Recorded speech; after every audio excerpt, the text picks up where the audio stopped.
अल्हम्दुलिल्लाह नहमदुहु व नस्तईनुहु व नस्तगफिरुहु व नु'मिनु बिही व नतवक्कलु अलैहि व नऊज़ु बिल्लाहि मिन शुरूरि अनफुसिना व मिन सय्यिआति अअमालिना मन यहदिहिल्लाहु फला मुदिल्ल लहु व मन युद्लिलहु फला हादिय लहु वअशहदु अल्ला इलाहा इल्लल्लाह वहदहु ला शरीका लहु वअशहदु अन्ना मुहम्मदन अब्दुहु व रसूलुहु।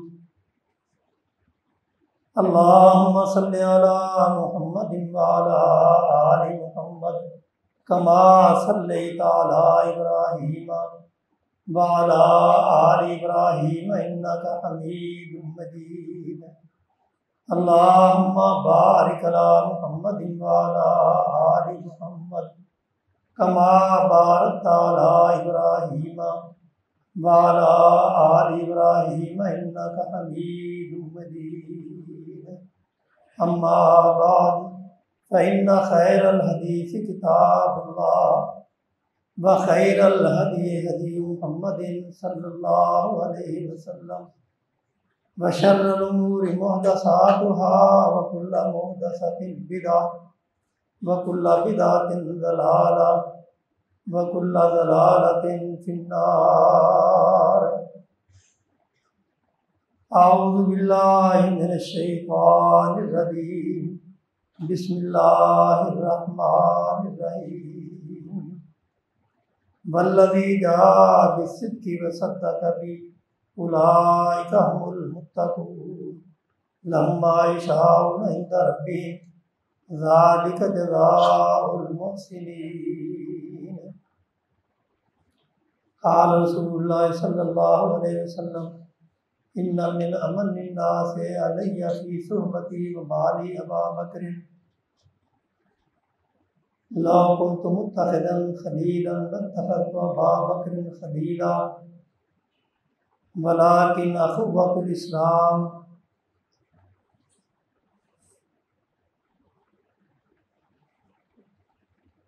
हर किस्म की तारीफ़ें किबरियाएँ बढ़ाइए अल्लाह वहदहु ला शरीक के लिए, जो इस कायनात का खालिक मालिक मुदब्बिरुल उमूर है। बेशुमार अनगिनत दुरूद व सलाम हो सय्यदुल कौनैन खातमुन नबिय्यीन मुहम्मदुर रसूलुल्लाह सल्लल्लाहु अलैहि वसल्लम की ज़ात-ए गिरामी की। ये जो मैंने एक आयत तिलावत की है, 24वां पारा सूरा ज़ुमर की एक आयत है, 24वें पारे की दूसरी आयत है। वल्लज़ी जाअ बिस्सिद्क़ि, वो शख्स या वो ज़ात जो सच लेके आए और वसद्दक़ बिही, और वो जिसने उसकी तस्दीक की। उलाइका हुमुल मुत्तक़ून, यही लोग मुत्तकी हैं, परहेज़गार हैं। अल्लाह ताला इनको वो सब कुछ देगा जो ये तमन्ना करेंगे, और नेकी करने वालों का यही बदला होता है।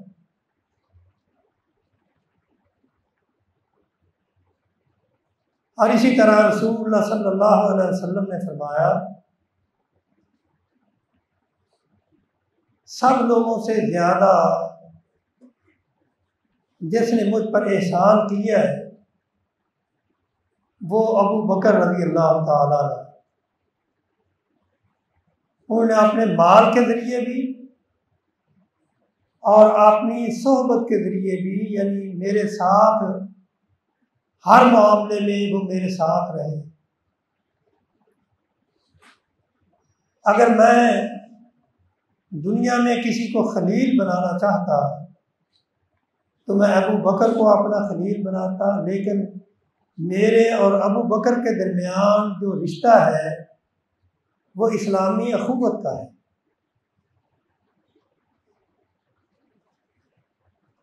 और अगर इस रिश्ते की हकीकत को समझ लिया जाए तो ये बहुत बड़ा रिश्ता है,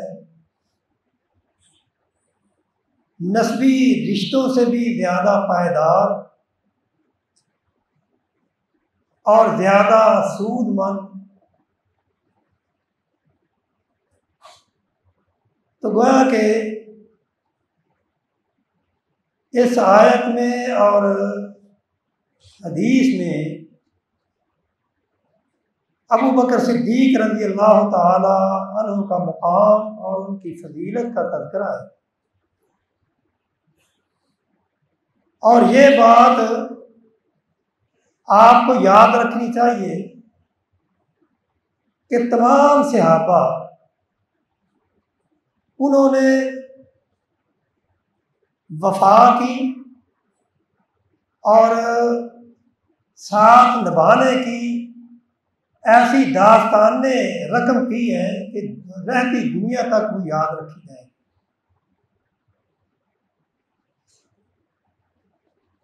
और इनकी इसी जानसारी को और इसी वफा को जब उर्वा बिन मसूद सख्फी, जबकि अभी वो मुसलमान नहीं हुए थे, वो रसूलुल्लाह सल्लल्लाहु अलैहि वसल्लम के पास हुदैबिया के मुकाम पे कुफार मक्का का नुमाइंदा बन के गया। तो उसने जब सहाबा का रसूलुल्लाह सल्लल्लाहु अलैहि वसल्लम के साथ जो तर्ज अमल था उसको देखा, वो इतना मुतासर हुआ। जब वो मक्का में वापस आया तो उसने आके मक्का वालों को ये बात कही कि मैंने बड़े बड़े बादशाहों के दरबारों का जिक्र किया है, गया हूँ मैं उनमें, और उनके मसाहिबों को भी देखा है, उनके जानसारों को भी देखा है, लेकिन मैं उस ज़ात की कसम उठा के कहता हूँ जिसके जो इस खाना काबा का मालिक है, रब है, कि जो वफादारी या जो मोहब्बत या जो जान निसारी मैंने मोहम्मद सल्लल्लाहु अलैहि वसल्लम के साथियों में देखी है, मैंने किसी बादशाह के साथियों में उस तरह की वफादारी और उस तरह की जान निसारी नहीं देखी। और मेरा तुम्हें यह मशवरा है कि तुम उनकी जो मुखालफत करते हो वो छोड़ दो, इसी में तुम्हारी भलाई है। यानी ये वो हकीकतें हैं जो दुश्मन अपनी ज़ुबान से बयान कर रहा है कि रसूलुल्लाह सल्लल्लाहु अलैहि वसल्लम के साथी वो आपके वफादार थे, आप पर अपनी जानों का नजराना, अपने माल का नजराना पेश करने में कभी वो पीछे नहीं रहे। लेकिन उन तमाम से अगर कोई बादी ले गया, यानी उनकी दास्तानें भी कोई मामूली नहीं, लेकिन उनमें से एक फर्द ऐसा है जिसका मुकाबला उनमें से भी कोई नहीं कर सका, वो है अबू बकर रज़ी अल्लाह ताला। और इसका नज़ारा रसूलुल्लाह सल्लल्लाहु अलैहि वसल्लम वक्तन फ़वक्तन अपनी मजालिस में अपने असहाब को दिखाते रहे। एक दफ़ा रसूलुल्लाह सल्लल्लाहु अलैहि वसल्लम सहाबा की मजलिस में बैठे हुए थे। तो आपने फरमाया, हुब्बिबा इलैया मिन दुनियाकुम सलासन, ऐ लोगों, तुम्हारी दुनिया में जितनी चीज़ें हैं, मुझे उन तमाम चीज़ों में से 3 चीज़ें पसंद हैं। अतीबो, एक खुशबू है, वन निसाओ, दूसरी औरतें हैं, और तीसरी आपने फरमाया कुर्रतु ऐनी फिस सलाह, नमाज में मेरी आंखों की ठंडक है। अब इन 3 चीज़ों के बारे में आप सोचें कि रसूलुल्लाह सल्लल्लाहु अलैहि वसल्लम ने इन 3 चीज़ों को क्यों पसंद किया। खुशबू आपको बहुत ज़्यादा पसंद थी, हत्ता कि अल्लाह ताला ने आपके पसीने को भी खुशबूदार बना दिया। हज़रत मुआज़ रज़ी अल्लाह ताला फरमाते हैं कि मैं एक दफ़ा रसूलुल्लाह के साथ चल रहा था, मैं थोड़े फासले पे था, तो आपने मुझे फरमाया कि ऐ मुआज़ मेरे करीब आ जाओ। जब मैं करीब गया तो फरमाते हैं, मा शमम तो मिस्कन वला अंबरन अतयबु मिन रीह रसूलुल्लाह सल्लल्लाहु अलैहि वसल्लम, मैंने आज तक किसी कस्तूरी की और किसी अंबर की खुशबू इस तरह की नहीं पाई जिस तरह की खुशबू मैंने रसूलुल्लाह सल्लल्लाहु अलैहि वसल्लम के जिस्म से महसूस की।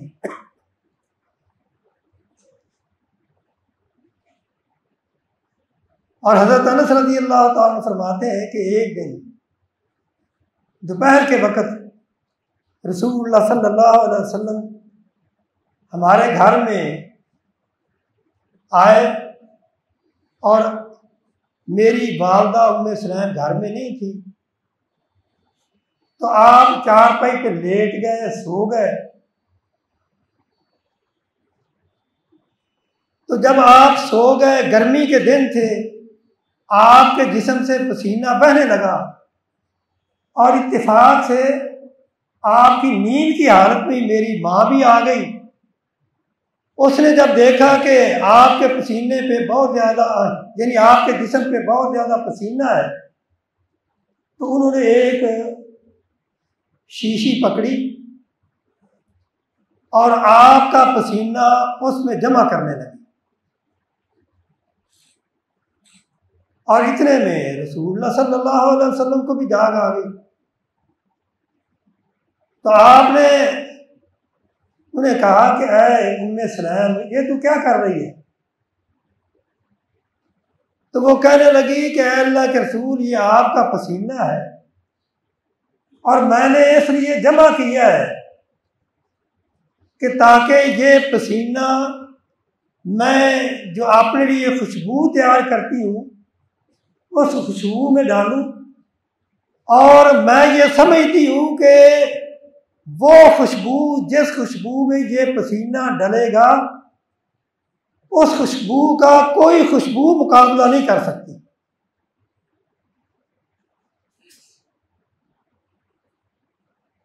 ये थी सहाबा को रसूलुल्लाह सल्लल्लाहु अलैहि वसल्लम के साथ मोहब्बत,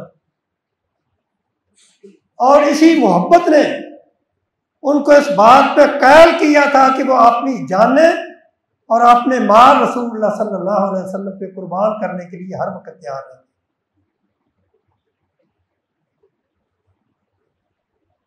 और दूसरी चीज, आपने औरतों को पसंद किया, क्योंकि वो वक्त वो था,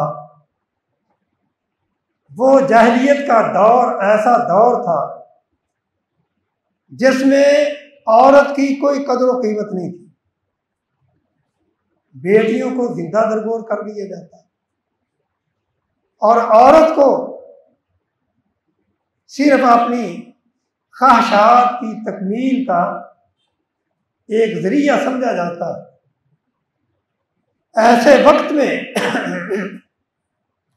आपने लोगों को ये बात समझाई कि जिन औरतों को तुम्हारे नजदीक ये मुकाम और कदर है कि तुम उनको जिंदा दरगोर कर देते हो, ये औरतें वो हैं। आपने बिशारत सुनाई कि अगर कोई शख्स एक बेटी की परवरिश करता है और परवरिश करने के बाद वो उसका निकाह किसी अच्छे मर्द से कर देता है, तो क़यामत के दिन अल्लाह ताला उसको ये सिला अता करेंगे कि वो शख्स क़यामत के दिन मेरे साथ जन्नत में होगा जिस तरह ये दो उंगली हैं, यानी एक शहादत वाली उंगली और एक बड़ी उंगली, जिस तरह ये दोनों साथ साथ हैं, इसी तरह वो आदमी भी क़यामत के दिन जन्नत में मेरे साथ होगा। ये बात कह के आपने औरत के वकार को, उसके मुकाम को, उसके एहतराम को लोगों के दिलों में बिठा दिया और उन्हें यह बात बाबर करवाई कि इस्लाम तुम्हें यह तालीम देता है, मेरी तालीम यह है कि तुम औरतों के साथ अच्छा सलूक करो। यही वजह है कि उसके बाद सहाबा ने अमली तौर पे औरत की इज्जत करके ये बता दिया कि वो अल्लाह के रसूल के सच्चे पैरोकार थे।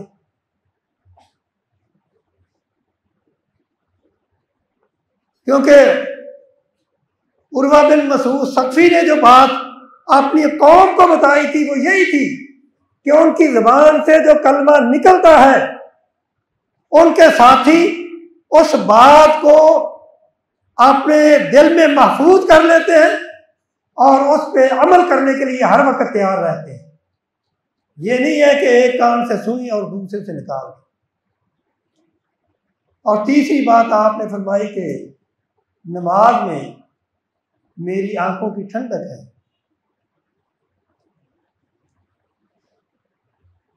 आज हमारे कितने दोस्त और अहबाब ऐसे हैं जो नमाज को अहमियत नहीं देते, हालांकि रसूलुल्लाह सल्लल्लाहु अलैहि वसल्लम ने नमाज को इतनी अहमियत दी। आपने फरमाया कि कुफर और इस्लाम के दरमियान अगर कोई चीज फर्क करने वाली है तो वो नमाज है। नमाज के जरिए ही इंसान की पहचान होती है कि ये मेरा पैरोकार है या किसी और का पैरोकार है, ये अल्लाह का वफादार है या किसी और का वफादार है।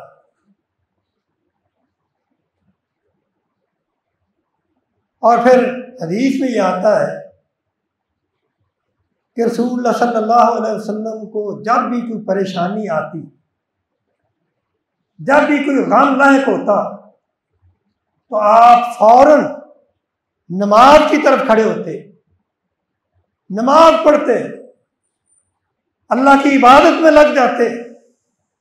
इसलिए आपने फरमाया कि एहसान कहते ही इसे है, अंताबुदुल्लाह का अल्लाह का तराहो फ़इल्लम तकुन तराहो फ़इन्नहु यराक, कि आपने रब की इस तरह इबादत करो गोया कि तुम आपने रब को अपनी आंखों के सामने देख रहे हो। अगर ये नहीं तो कम अज कम ये ख्याल तो होना चाहिए कि मेरा रब मुझे देख रहा है। यानी आपने तालीम दी कि अगर कोई परेशानी है तो नमाज की तरफ आओ।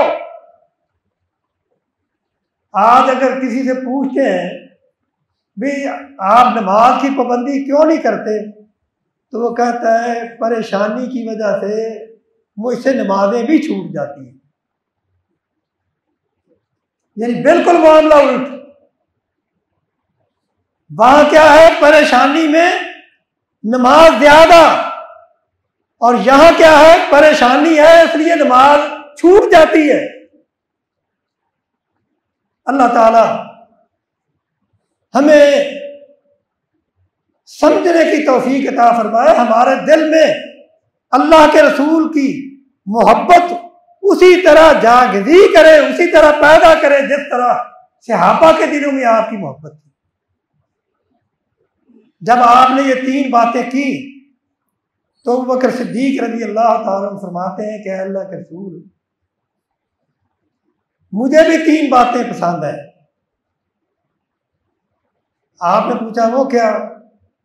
आप फरमाते हैं अन नज़रो इला वजह रसूलिल्लाह, मेरा दिल ये चाहता है कि रसूलुल्लाह का चेहरा हो, मेरी आंखें हों, मैं नजर भर के अल्लाह के रसूल को देखता रहूं।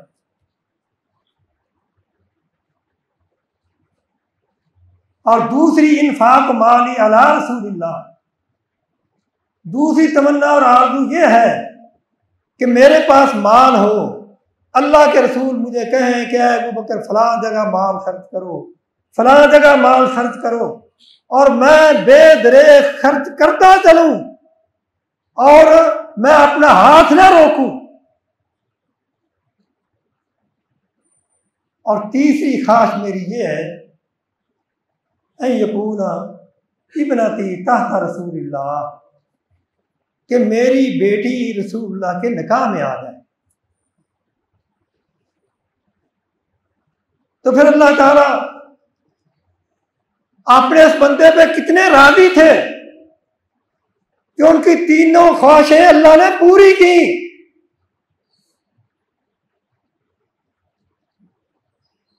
जब उन्होंने ये कहा कि मेरा दिल यह चाहता है कि ये 3 चीजें मेरे अंदर पाई जाएं, ये चीजें मुझे मिल जाएं, तो अल्लाह ताला ने उनको महरूम नहीं रखा। किस वजह से? कि वो अल्लाह के रसूल के साथ मोहब्बत करने वाले थे, क्योंकि वो हस्ती थे कि जिनके बारे में रसूलुल्लाह सल्लल्लाहु अलैहि वसल्लम ने फरमाया कि ऐ लोगों, तुम्हें अबू बकर की कदर नहीं, मा दाओ तो इलल इस्लाम अहदन इल्ला बलहु तरद्दुदुन व नज़रुन इल्ला अबा बकरिन। ऐ लोगों, मैंने जब अपनी नबूवत का ऐलान किया तो हर एक को मैंने इस्लाम की दावत दी, एक एक के पास जाके मैंने उसे कहा कि इस्लाम कबूल कर लो, लेकिन हर एक ने यह कहा कि हमें सोचने का मौका दो, हम फौरन आपकी बात को कबूल नहीं कर सकते। एक अबू बकर ऐसे थे जिन्होंने मेरी बात सुनी, फिर ये नहीं कहा कि मुझे सोचने का मौका दो, उधर मेरी बात सुनते गए और उधर आमन्ना व सद्दकना कहते गए और इस्लाम को कबूल कर लिया। और यही वजह है कि एक दफा जब उमर फारूक और अबू बकर रज़ी अल्लाह ताला अन्हु के साथ तू तकरार हुई तो आप नाराज होके रसूलुल्लाह के पास चले गए और उधर उमर फारूक भी वहां आ गए। तो रसूलुल्लाह सल्लल्लाहु अलैहि वसल्लम को जब मालूम हुआ तो आपने उस वक्त यही बात कही थी, हल अंतुम तारिकून अली साहिबी, क्या तुम मेरी वजह से मेरे इस साथी को छोड़ नहीं सकते कि इनको कोई तकलीफ ना पहुंचाओ? क्या मेरी वजह से तुम इनको राजी नहीं रख सकते? क्यों? इसलिए कि अबू बकर वो हैं, इन्नी कुल तो या अय्युहन्नास इन्नी रसूलुल्लाह इलैकुम जमीया, मैंने तुम में ये ऐलान किया कि ऐ लोगों, मैं तुम सब की तरफ अल्लाह का रसूल बन के आया हूं। फकुल तुम कज़बता, तुमने मुझे ये कहा कि आप झूठ बोल रहे हैं। फ़क़ाल अबू बकर सदक़ता, एक अबू बकर की हस्ती वो थी जिन्होंने मेरा ऐलान सुना और फौरन ये बात कही कि आपने सच कहा।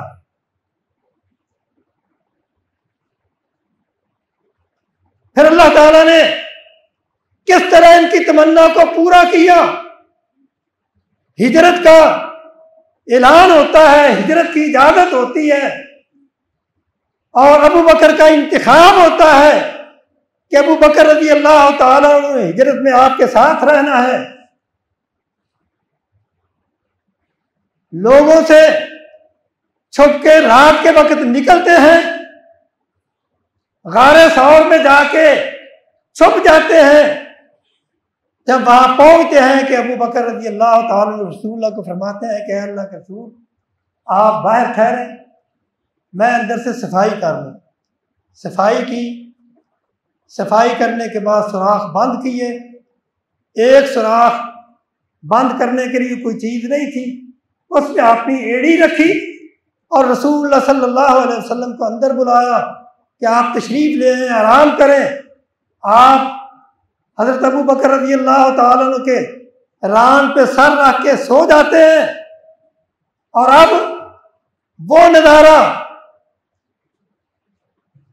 कि अन्नज़रु इला वजह रसूलुल्लाह, रसूलुल्लाह का चेहरा हो, अबू बकर की नजर हो।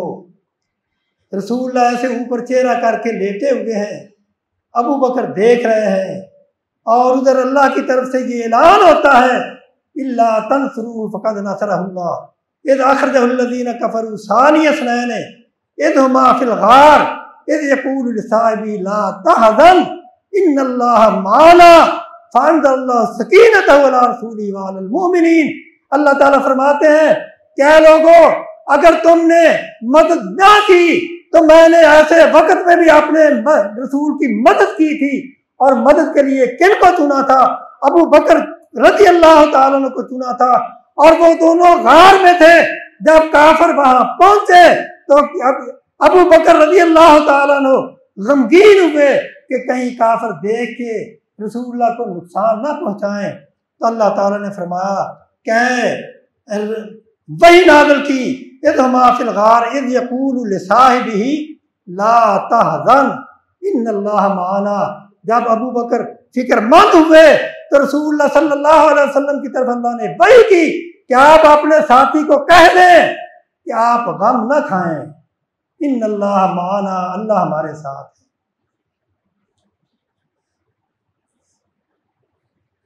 अन्नज़रु इला वजह रसूलिल्लाह। और दूसरी ख्वाहिश, इन्फाक माली अला रसूलिल्लाह, मैं अपना माल अल्लाह के रसूल पे खर्च करूं। तो अल्लाह ताला ने कितना मौका दिया, मक्का में अपना माल खर्च किया, गुलामों को खरीदा। वसयजन्नबुहुल अत्का अल्लज़ी युअती मालहु यतज़क्का व मा लिअहदिन इंदहु मिन निअमतिन तुजज़ा इल्ला इब्तिग़ाअ वजहि रब्बिल आला वला सौफ़ा यर्ज़ा। अल्लाह ताला फरमाते हैं कि हमने अपने बंदे की ख्वाहिश को पूरा किया, उनको माल भी दिया, फिर माल खर्च करने का मौका भी दिया। और उन्होंने उन गरीब गुलामों को जो मुसलमान हो चुके थे और कुफार ने अज़ीज़ें देते थे, वो खरीद के आजाद किए। हत्ता कि आपके वालिद ने यह कहा, क्या अबू बकर, अगर कोई गुलाम खरीद के आजाद करना है तो कम अज कम कोई ताकतवर गुलाम खरीद के आजाद करो ताकि मुसीबत के वक्त तुम्हारे काम आए। तो अबू बकर रज़ी अल्लाह ताला ने फरमाया, क्या अब्बा जान, ये सब कुछ जो है मैं उनसे कोई दुनिया का फायदा उठाने के लिए नहीं कर रहा। वमा लिअहदिन इंदहु मिन निअमतिन तुजज़ा इल्ला इब्तिग़ाअ वजहि रब्बिल आला। मैं ये माल खर्च करता हूँ इन पे तो इसलिए खर्च करता हूं कि मेरा रब मुझ पे राजी हो जाए।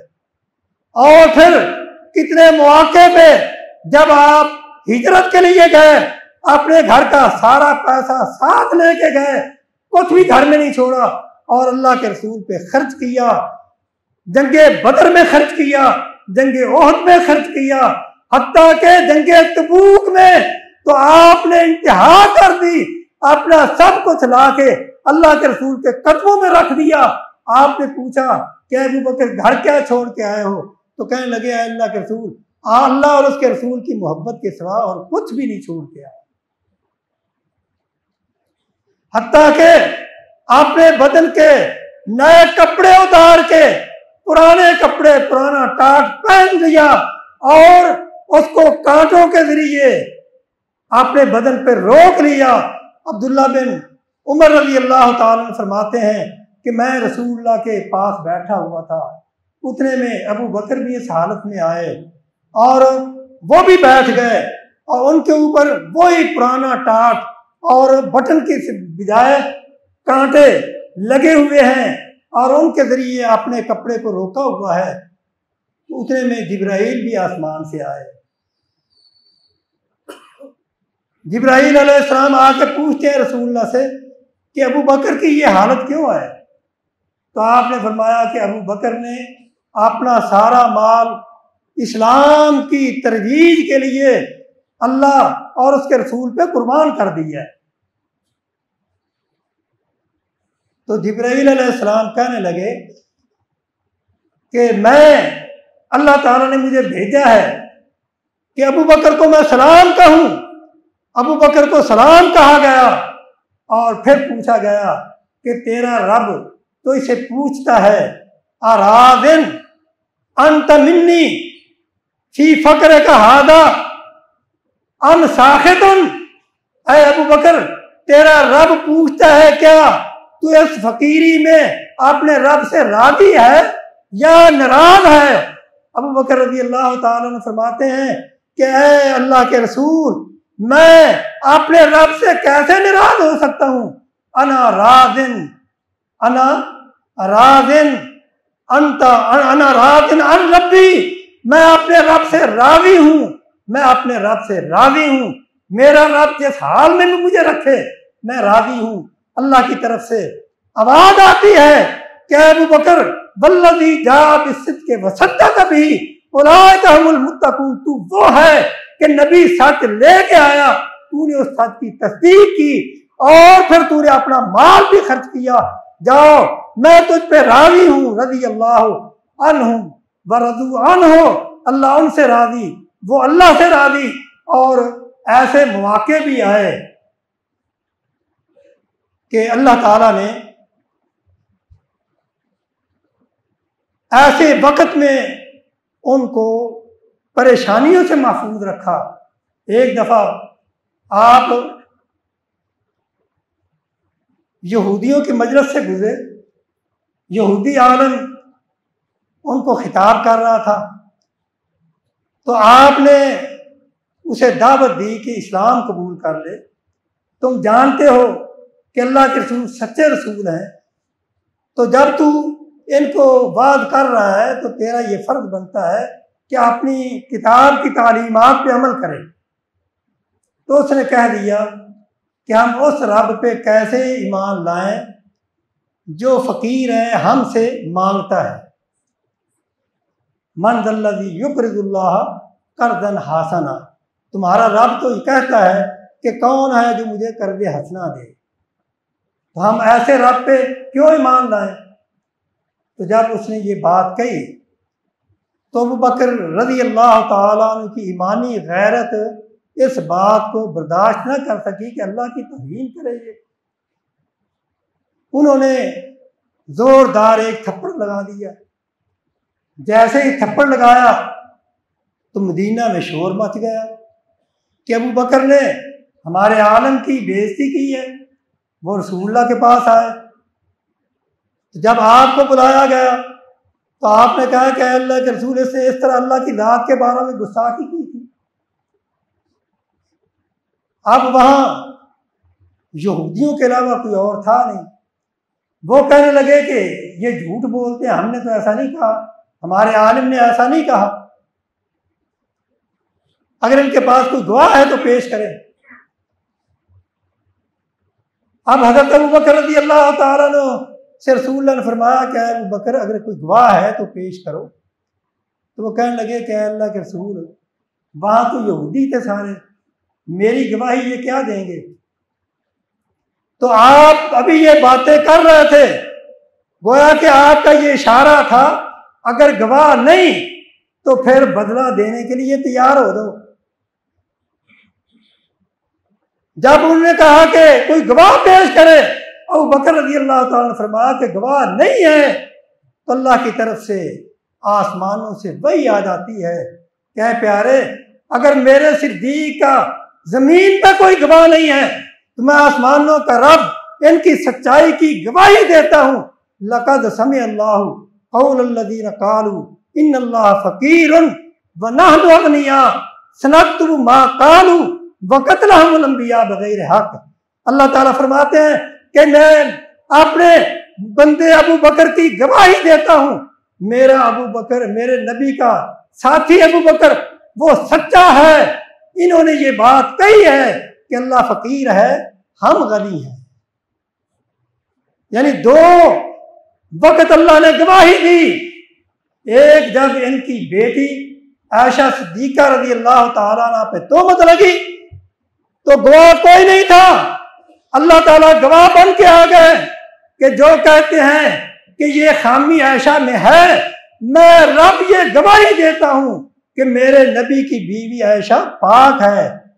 अत्तय्यिबातु लित्तय्यिबीना वत्तय्यिबूना लित्तय्यिबात। अगर मेरे नबी की बीवी पाक ना होती तो मैं कभी अपने नबी की बीवी से न बढ़ने देता। तो गोया कि ये उनका मुकाम है, ये उनका शान है, और इस मुकाम को शिया की तफसीरें और उनकी किताबें भी मानती हैं। काश के ये अकल के अंधे ये उन बातों को तस्लीम करें, क्योंकि हजरत अबू बकर रज़ी अल्लाह ताला अन्हु को सिद्दीक इनकी किताबों में भी कहा गया है। इमाम जाफर सादिक ने भी सिद्दीक कहा, रसूलुल्लाह ने भी सिद्दीक कहा, और अली रज़ी अल्लाह ताला अन्हु ने हजरत अबू बकर सिद्दीक के बारे में फरमाया कि अबू बकर तमाम उम्मत के लोगों में से आप सबसे बेहतर हैं। अल्लाह ताला से दुआ है अल्लाह ताला हमें सहाबा की, खुसूसन ये असहाबे सलासा या अरबा जिनमें खुलफाए राशिदीन हैं, इनकी इज्जत और एहतराम करने की हमें तौफीक अता फरमाए, और उसी तरह हमें भी किरदार अदा करने की तौफीक अता फरमाए जिस तरह इन्होंने दुनिया में किरदार अदा किया था। व आखिर दावाना अल्हम्दुलिल्लाह रब्बिल आलमीन।